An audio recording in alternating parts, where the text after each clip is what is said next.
Hey everyone, welcome to Pianalytix, your go-to place for Power BI and data analytics tutorials. Today, we will be diving into something super important for anyone working with complex data sets in Power BI. Data modeling using the star schema and the Snowflake schema. These two schema types can make a world of difference in how your data is structured and how efficiently your reports perform. So, let's break them down into simple steps and learn how to implement them in Power BI. I will first start by explaining what exactly is data modeling. It is the process of analyzing and defining all the different data types your business collects and produces, as well as the relationships between those bits of data. And there are two ways to do data modeling in Power BI by using the star schema or the snowflake schema. In a star schema, we have one large central table called the fact table, which holds all the quantitative data like sales, revenue, or transactions. Surrounding this fact table are smaller dimension tables containing descriptive information like product name, date, segment name, etc. The fact table stores numeric data while the dimension table stores the context, helping us slice and dice the data when creating reports. On the other hand, a snowflake schema is a more normalized version of the star schema. In a snowflake schema, dimension tables are further broken down into sub-dimensions. So, instead of just having a products table, you might also have a product categories table linked to the products table. This structure looks like a snowflake because of the extra branching. Now, I will show you how to create these snowflake schemas in Power BI. Let's just dive into it. All right. So now that we have covered the basics, I will quickly show you how you can create the snowflake schema and the star schema in Power BI. Now I will quickly go to the data set first. This is a financial samples data set that has been provided by Microsoft, but I've had to adapt the data set for the purpose of this video. So you can find the final data set in the description box below. Now, this is a very large data set. There are about 22 columns and a total of 701 rows. So it's quite a big data set, and there are a lot of numerical columns, a lot of descriptive qualitative columns, which is exactly what we want in order to show you how to create the snowflake schema and the star schema. Now I will close this and I will go on Power BI. I will import this data set. So import data from Excel, select this data set and open. Yeah. So I will import sheet 1. Yeah, I will preview this very quickly. So instead of loading here, I will go to transform data.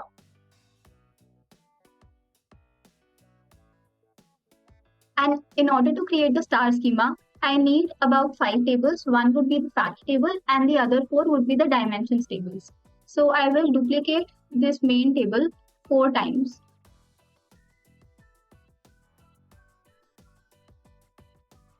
And one more time. Yeah. Rename this financials. And this is going to be our fact table. This is going to be the date table. Yeah, I will. For this table, I only need the date and the month number, month name, and year column. So I will select these 4 columns and remove other columns. I will also remove the duplicates. Okay, before that, what I want to do is I want to add a few other columns. So I will select the date column, add column, and from the date drop down, I will select the name of day column. So we get a new column called day name. And I will also add another column for the quarter of the year. So quarter of year. Yeah. Now I will select all 6 columns and I will remove duplicates. Right. So now this is going to be our segments table. Rename this very quickly. I will only need segment and segment ID for this. Remove other columns and quickly also remove the duplicates. Similarly, we will create a countries table. Yeah, for this I only need country and country ID. Remove other columns and remove duplicates. In the last, it's going to be the products table. I only need product category ID, and product ID. Remove other columns and remove the duplicates as well. Okay, great. Now financials is going to be a fact table. A good data modeling practice is to keep the fact table as slim as possible. So it should only have the foreign keys and the numeric columns, right? So I will remove all the descriptive columns to make it less redundant. So I will remove segments, remove country, remove product category. So I've kept all the foreign keys, and now I'll check quickly. Yeah, I will also remove, I need date because it's the foreign key for the date table, but I will remove month number, month name, year. Remove these columns. And yeah, I only have foreign keys and numeric date table now. Yeah, I will remove the duplicates. Okay, so now we have 700 rows left in the fact table, which is a lot of data. So this is all that we had to do. I will go on home and close and apply. Right. So it will take a while to load.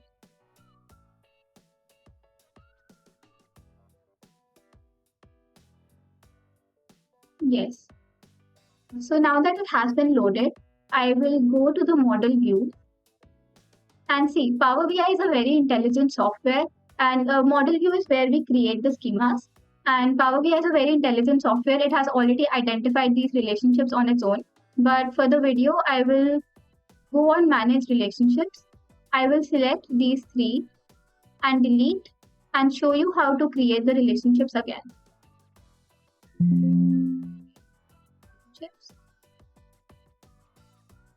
I will close this and I will rearrange it. So financials, which is our fact table, should be in the middle, and all the other dimension tables should be surrounding it.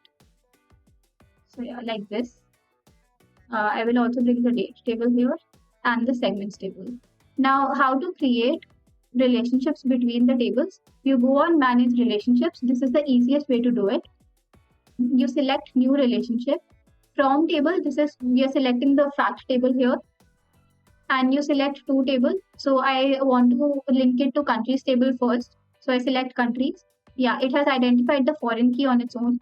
I will just do save, and the relationship has been created. Similarly, I will create relationships with the other tables as well to date table.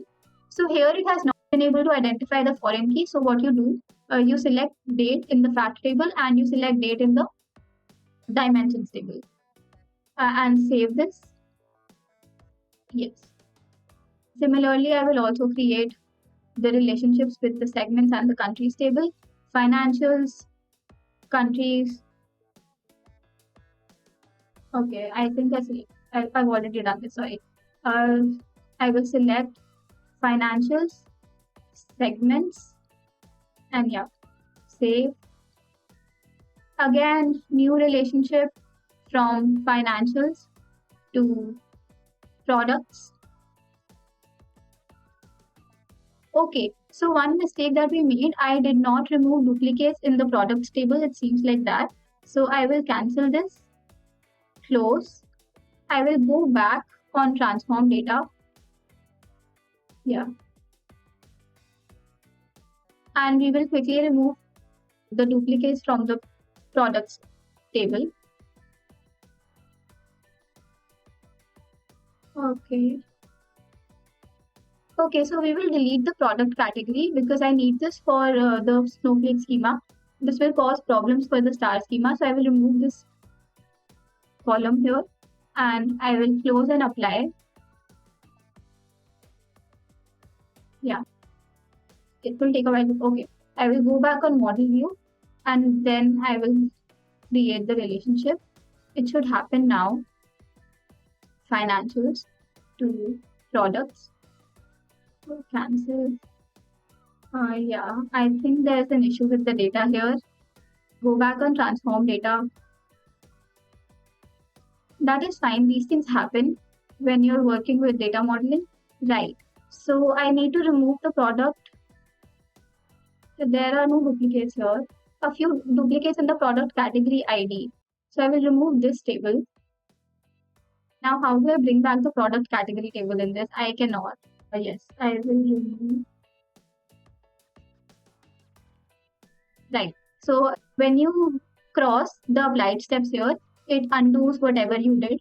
So this is also a good practice, which you can keep in mind. So instead of product category, I will remove product category ID. Yes.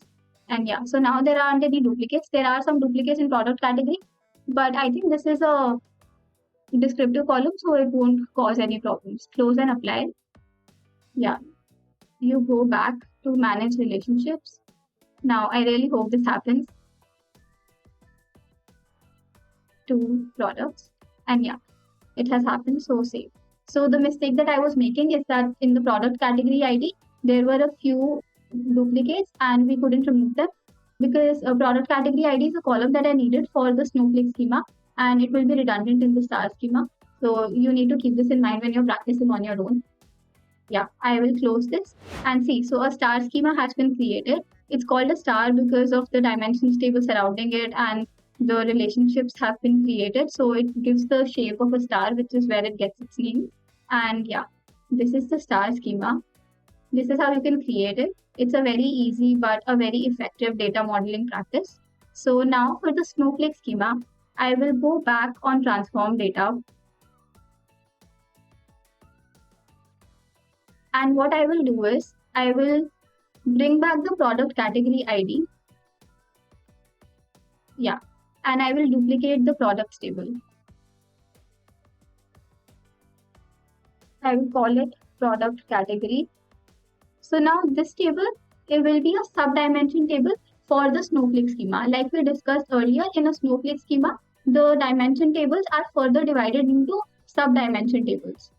Now this extra branching is why it's called the Snowflake schema. Okay, so in the products column, first I will remove product category. Yes, remove.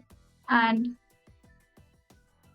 yeah, in product category, I will remove product. I will only keep product category and product category ID. Remove other columns. Remove the duplicates as well. Yeah, in this I will quickly check for any duplicates.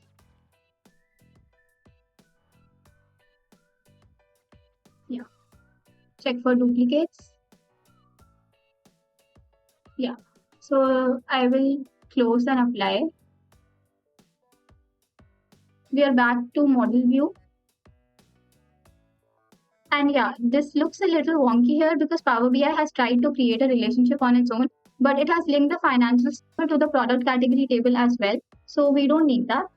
What I'll do is I'll go on manage relationships and delete this relationship because the sub-dimension tables are not connected to the fact table. They are connected to the dimension tables. Okay, so I will remove, yeah, financials to product category. We will delete this. I will also remove products to product category to show you how you can do it. So delete. Go on, yeah, go on new relationship from financials to product category. Yeah, it has identified. We will save. It looks a little, okay, close. Yeah, it still looks a little wonky, but that's because of the placement. So I will quickly move this here. Yeah, I will bring fact table in the middle, countries, products.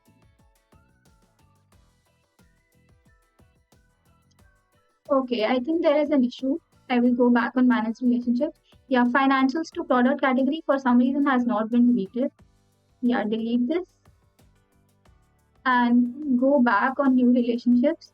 Select products to product category. It has identified, save, and yeah.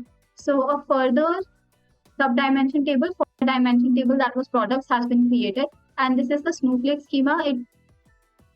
It's called a Snowflake because of the extra branching. I think I explained that already. So yeah, now question must arise in your mind, which is what should I use when? When should I go for a star schema and when should I go for a Snowflake schema?